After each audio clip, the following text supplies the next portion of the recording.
Today's video is sponsored by Inkbird and their new truly wireless barbecue thermometer. Why do all plant-based meats have cooked to 165 degrees on the label? I get asked that in the comments from time to time anytime I use a thermometer. What's he doing? Someone tell this soy boy that's fake meat and doesn't need to be cooked to no temperature? Well, not according to the USDA. They posted guidelines for treating plant-based meats exactly like animal-based meats when it comes to cooking temp.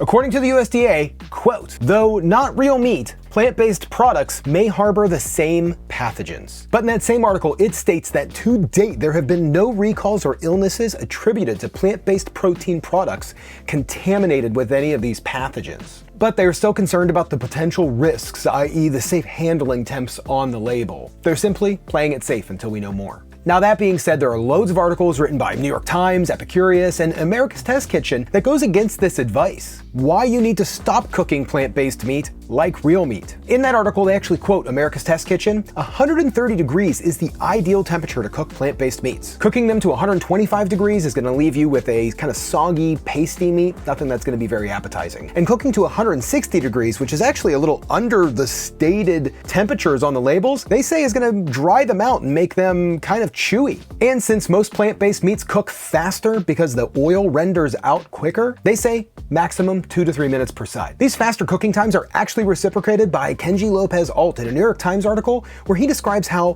plant-based meat fats, the oils that are used, actually render quicker than animal-based oils. Beef fat liquefies around 140 degrees, where like coconut oil might be like 60 or 70 degrees, depending on how it's processed. So I wanted to test these cooking times, temperatures, and the theories versus the label instructions using my Inkbird thermometer. In my test subjects, I'm gonna be cooking 2 plant-based steaks from Meaty. These are mushroom mycelium steaks that use olive oil as their fat, but I'm gonna treat it just like a real steak versus the actual label. Now, I'm also gonna be testing some vegan chicken patties and burgers from Notco. They both stayed 165 degrees. So these steaks are frozen solid. It's how it says on the instructions. I'm gonna let one thaw while we cook the first one to the instructions, how it says. Once it thaws out, I'm gonna add my Inkbird probe and cook it until it gets to its internal temperature of 165 degrees. Because I don't want any of these sitting for any period of time, we're gonna cook, taste, and just try to base it on taste, texture, and juiciness. So we're gonna rate all of these. So according to the package instructions, non-stick skillet, on a medium heat with 1 tablespoon of oil. It says to flip it like every 2 minutes and then cook 13 minutes. We'll see if 13 minutes is actually the time that's needed. Okay, so we're 4 minutes in, it's definitely soft enough to add the probe. So we're gonna toss this back in and get it cooking again. So it's currently showing an internal temperature of 86 degrees Fahrenheit, and it's rising pretty rapidly, 91 degrees. It has an ambient temperature of 127 degrees. It can read that ambient temperature from the outside portion. This is going up quick. We'll see how this works. I'm gonna flip it again in another minute, but I think it's gonna hit 165 before the 13 minutes. Okay, we have reached our desired cooking temp. Let's pull this off. 10 minutes.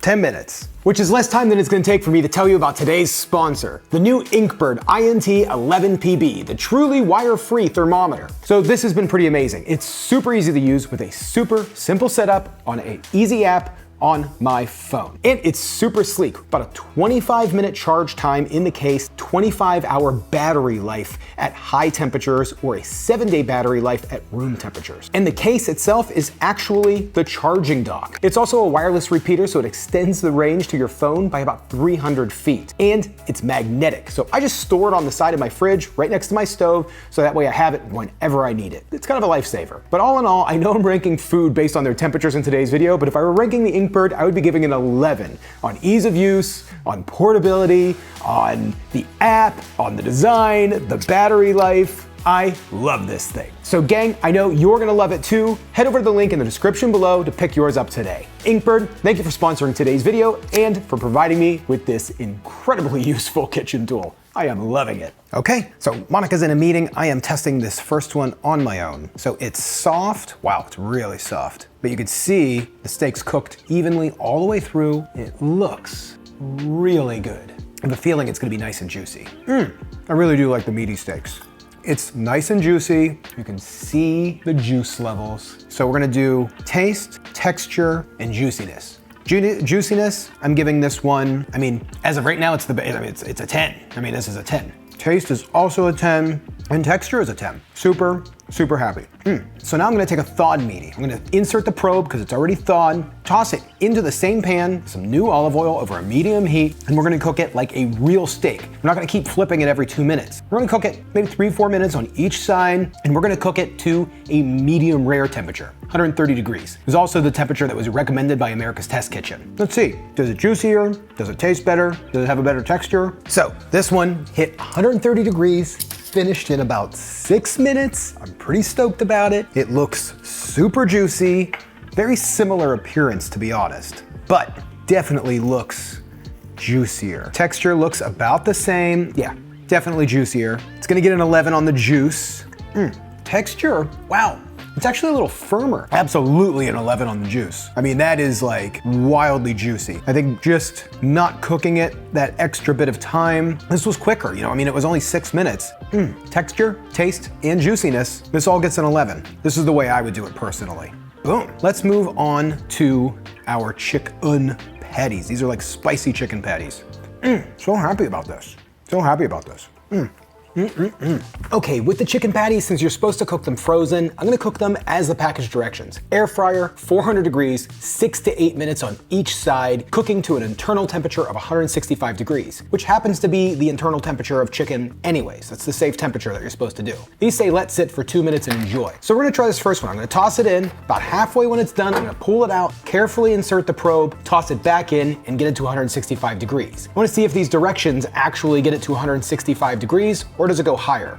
Okay, using the instructions, it got up to be about 187 degrees. Really hot, but you wouldn't have known that if you didn't use a probe. There's no way. You just would have ended up with a probably dry, overcooked piece of chicken. Let's see. I really do like their chicken patties. These spicy ones are really good. So, taste, 10, love the taste of it. Juiciness, it did dry out a little bit. I think cooking it that long is way too long. I don't think that's right for these. So for juiciness, I'm gonna give it a 5. Texture, because the juiciness is lacking a little bit, I love the texture of these. I'm gonna give it a 7. So let's reset this test. These are good. I'm going to cook one of these patties to 130 degrees, no matter the amount of time it takes. Shouldn't take that long. I'm guessing maybe 3 or 4 minutes at most, and just see, do we end up with something a little bit juicier? Okay, 6 minutes to get to 130 degrees, which is about half the time from the package instructions. Is hot. Okay, so let's see. Is it still crispy? It's not as crispy, so the coating is not. Ooh, but the chicken actually feels a bit more dense. Oh, and it is like way juicier.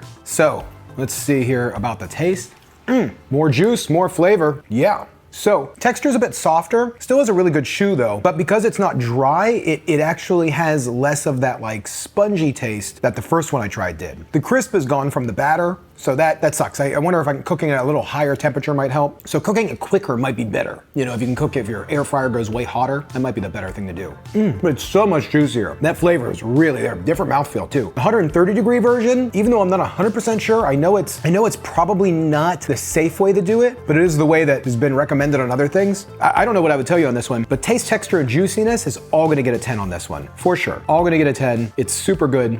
Very tasty. Now some burgers. We're gonna cook it according to the package instructions at 165 degrees, and then cook one to 130 degrees. Let's see what we get. Taste, texture, and juiciness. Taste, texture, and juiciness. Okay. I mean, it tastes phenomenal. Yeah, I love the way it tastes.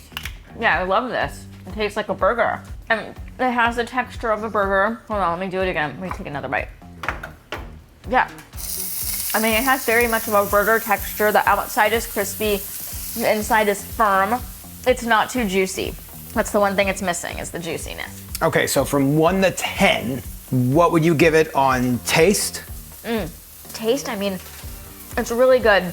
I'm gonna give it like an 8.5. Okay. Texture? I mean, texture, I'll give it like a 9. Like, it's really good texture. And then juiciness. Like a 4. Not burger. Yeah, it's really good. Yeah. I mean, even though it's not juicy, it's not like it's not like it's hard or anything like that. It's just not, it's not juicy, but it's very good. Yeah, I think this one's gonna be juicier coming up. Okay, here we go. Let's see. Can I see your fork? Oh, yeah. This one cooked really quick, like 3 minutes. No, well, Okay. it's just, it's actually at an unsafe temperature. Temperature, okay. Yeah. That's great. I know, I know. According to the USDA, but so far nothing has ever happened to anybody. Rank the juiciness really quick. Oh, look at that. I could already tell because juice was Oh my coming gosh, out look at of that. the little hole where the thermometer was, so. Much juicier. Okay, go ahead, bite Okay. in, baby. Here I go. This is what America's Test Kitchen says to do. This is awesome. This tastes just like a burger. Like, it has juicy, great texture, and like great firmness. Taste, yeah, like it's perfect. Yeah, see, that's Do you what want to try it? Yeah, let me try it. Yeah, it tastes really good, right? Texture, oh man, okay. Well, you rate it so that way the rating's similar, because Okay. I'll give it a rating afterwards, but Okay. what a difference. Taste, I'm actually gonna give it like a 10. Like a taste, yeah, I'm gonna Do give it, it that's like, okay, yeah. for the texture, like a 9, because it's the same kind of texture as it was before. Juiciness, I mean, pretty juicy. I guess I'll give that a 9.9 or, as well. Yeah, I'm gonna do 10s across the board. I mean, Okay. it's really super really juicy. good. Yeah, very nice bounce. Crispy outside to it that you would expect a burger to have. Has the firmness, has the bite, the chew. 10, 10, 10. If you're not cooking with a thermometer, you wouldn't know, like there's no way, and like a wireless thermometer like this, that makes a huge difference. Much, much easier to do, like much, much easier to use. Yeah, that's the way that I would do it. I'm just stating this based on things that I've read. This is all at your own risk, how the temperatures that you cook them. But cooking it to 165 degrees, like we did with the first one, which is known as a safe temperature, was really good. The chicken patty, 165 degrees, was really good. Am I gonna say that America's Test Kitchen was correct when they said 130 degrees for plant-based meat? Yeah, I think so. Well, there we go. I'll let you know how I feel tomorrow. Yeah, we'll add that in. Inkbird, thank you for sponsoring today's video and for providing me with this cool new tool. I love it.